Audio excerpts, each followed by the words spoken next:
大家好，我叫 Jacob，我今日就教大家接呢個紙盒。首先咧就要預備一張長長地嘅紙，跟住咧準備咗之後咧，我哋就將佢咁樣對折咯，即係粗少少都冇問題嘅，但唔好太粗咁樣。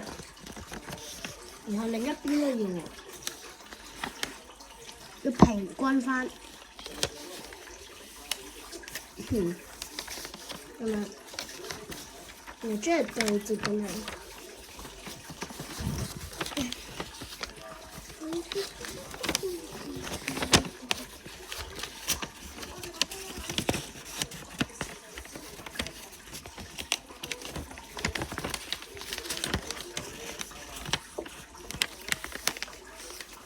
咁樣對折咗之後咧，即係咁樣對折咗之後咧，我哋就要將咁樣分等下，咁樣 ，OK。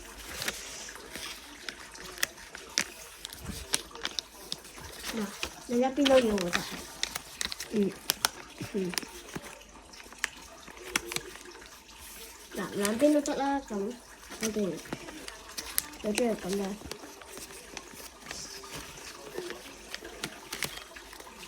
即係咁樣，要識咁樣嘅，將佢咁樣，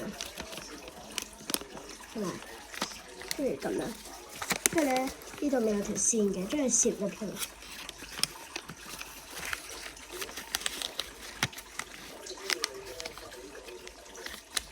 另一邊都要，都係一樣咁樣，咁樣。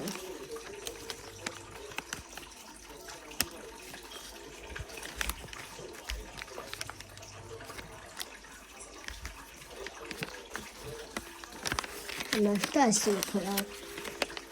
嗱，就嚟搞掂啦。嗱，然後再將佢呢度咧，咪有條第一條呢個罅嘅，呢度咧有個嘢嘅，然後將佢攝入去喎，又係，攝咗入去咧，另一邊都要嘅，咁樣。嗱，然後咧，依家好似變咗一架船仔咁樣，然後將佢抹翻開就得㗎啦。再將佢折好啲，呢4個角，然後就完成㗎啦。